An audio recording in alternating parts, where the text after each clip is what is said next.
Puberty blockers को teenagers को देने की वजह से उनकी बॉन्ड डेंसिटी जो होती है वो उस वक्त रुक जाती है, क्योंकि in case of the male, एक लड़के के लिए उसकी प्यूबर्टी के बाद उसकी बॉन्ड डेंसिटी इंक्रीज होती है, उसका बॉन्ड मैस इंक्रीज होता है,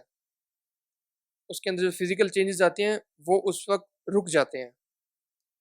और वो बाद में दोबारा कंटिन्यू नहीं होते, और उसकी वजह से उस टीनेजर का आईक्यू लेवल बहुत ज़्यादा गिर जाता है।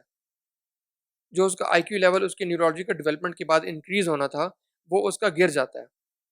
और इन सारे मामलात की वजह से इनफर्टिलिटी इज ऑलमोस्ट गारंटेड, क्योंकि सेक्सुअल डेवलपमेंट उस तरीके से उस टीनेजर की नहीं हो पाती जो कि प्यूबर्टी में होनी थी, जिसकी वजह से बाद में उसकी एक फर्टिलिटी प्रॉपर डेवलप होनी थी। मगर इन प्यूबर्टी ब्लॉकर से मोस्ट केसेस के अंदर इनफर्टिलिटी कंफर्म हो चुकी होती है उसके लिए, यानी अब वो मेल या female, they are not capable of having any kind of reproduction, उनके मजीद नस्ल उनसे आगे बढ़ नहीं सकती। और जो फीमेल्स के अंदर जो टी हार्मोन है जिसको टेस्टोस्टेरोन कहते हैं, उनके एक कंडीशंस हैं, वेजिनल एट्रोफी उसकी वजह बनता है, जिसके अंदर उनके जो सेक्सुअल ऑर्गन्स होते हैं, फीमेल के लिए सेक्सुअल पार्ट्स होते हैं,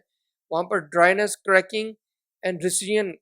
की सारी उनको पेनफुल इस तरह की एक्सपीरियंसेस होती हैं। सो इस सारे मामले को आप लोगों के सामने नंगा करने का मकसद ये है ताकि हमें असल मसाइल के बारे में पता लग सके, ताकि हमें पता लग सके कि इसके असल नुकसानात क्या हैं, कि जिन चीज़ों को सोशल मीडिया के ऊपर इतना ग्लोरीफाई करके और सो कॉल्ड बड़े नॉर्मली उनके कैजुअली नाम लिए जाते हैं, हमें पता लग सके कि असल में उनके साइड इफ़ेक्ट्स हैं क्या। क्योंकि हमारे पास वेस्ट की पूरी एक केस स्टडी मौजूद है, वहाँ पर टीनेजर्स ये सारी बीमारियाँ, ये सारी कॉम्प्लिकेशंस एक्सपीरियंस कर रहे हैं, मगर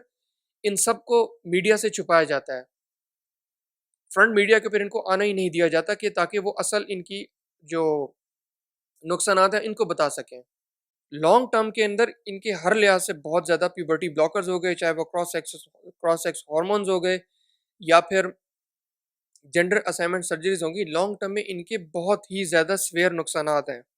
जिसके अंदर कुछ जिसके अंदर कुछ ये इंक्लूड हैं कि heightened rates of diabetes, stroke, blood clots, cancer and even heart diseases. In general mortality is at risk. जितने भी प्रोसीजर सारे फॉलो किए जाते हैं एक ट्रांसजेंडर के लिए अपनी सेल्फ परसीव्ड आइडेंटिटी में सेटल होने के लिए, they are totally irreversible damage. वो बहुत ही ज़्यादा बीमारियों और नुकसानात की तरफ उस टीनेजर को लेके जाते हैं। मगर अफसोस की बात यह है कि जो कोई भी वेस्ट के अंदर इसके खिलाफ उठता है तो उसकी आवाज़ बंद कर दी जाती है। वैसे तो कहने को हम सुनते हैं कि वेस्ट के अंदर फ्रीडम ऑफ स्पीच है, मगर जो भी वहाँ पर चाहे वो थेरेपिस्ट हो, अगर उस अफर्मेटिव केयर के खिलाफ उठता है तो उसका लाइसेंस सस्पेंड कर देते हैं। अगर सर्जन हो, जेंडर असाइनमेंट सर्जरीज के खिलाफ उठता है तो उसका लाइसेंस सस्पेंड हो जाता है। अगर कोई स्कूल इसके खिलाफ बोलने की कोशिश करता है तो उनका लाइसेंस खत्म। यहाँ तक कि पेरेंट्स को भी इजाज़त नहीं है कि वो अपने बच्चों को रोक सकें। मैं आपको एक ऑथेंटिक केस ही बताता हूँ कि एक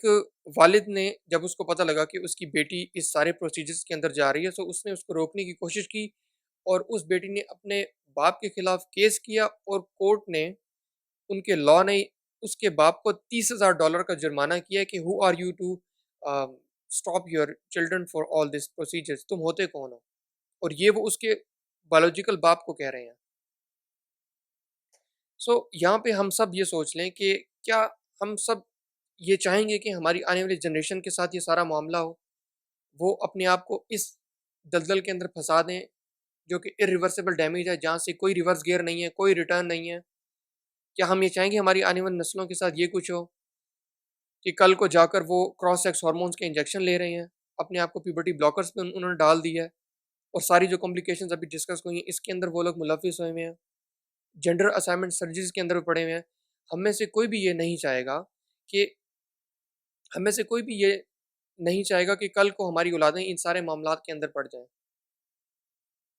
और टू बी ऑनेस्ट, जब मैं आप लोगों को चाहूँगा कि आप सब इंटरनेट पे जाकर इसको रिसर्च करें, और कई वीडियोज़ और कई डॉक्यूमेंट्रीज़ और कई ऐसी वेबसाइट्स अवेलेबल हैं जो कि इस सारी इन्फॉर्मेशन को बता रही हैं कि आखिर इनके साइड इफ़ेक्ट्स क्या हो रही हैं। मैं चाहूँगा कि आप लोग खुद पढ़ें, उनको वो वीडियोज़ देखें, उन लोगों की अपनी ज़बानी सुनें कि उनको क्या अब नुकसानात का इसकी वजह से नुकसान उठाना पड़ रहे हैं। सो जब टू बी ऑनेस्ट मैं भी उन चीज़ों को देखता हूँ तो मेरा दिल खून के आंसू रोता है कि किन दरिंदों ने आखिर इन मासूम बच्चों के साथ ये किया है। यानी वो टीनेजर्स, कभी भी हम किसी टीनेजर से कोई बड़ा मशवरा फैसला नहीं लेते क्योंकि उनके पास इतना लाइफ एक्सपोजर नहीं होता, उनके पास इतना एक्सपीरियंस नहीं होता कि हम उनकी राय को सही मान सकें। उनको सही और गलत के दरमियान फ़र्क नहीं पता होता। मगर वेस्ट के अंदर टीनेजर्स की राय को इतना तरजीह दी जा रही है, ख़ास तौर पे ट्रांसजेंडर्स की, कि वो जो कह रही हैं उसके खिलाफ कोई भी नहीं उठ सकता। तो कौन से वो हैवान सर्जन्स हैं, कौन से वो दरिंदे थेरेपिस्ट हैं, कौन से वो स्कूल्स हैं जो कि इन सारी चीज़ों को प्रमोट करें? क्या वो इंसान कहने के लायक भी हैं कि वो किस तरीके से इन मासूम बच्चों के साथ ये सारा प्रोसीजर कर रहे हैं, बजाए कि वो उनको सही चीज़ पर गाइड करें, वो इन सारी इस सारे मामलात की तरफ, इस सारी दलदल में फँसने के लिए उनके लिए राहें सीधी कर रहे हैं। चाहे वो लॉ मेकर्स हैं, पॉलिसी मेकर्स हैं, वो किस तरीके से ये इस तरह दरिंदों वाला सलूक अपनी नस्लों के साथ कर सकते हैं।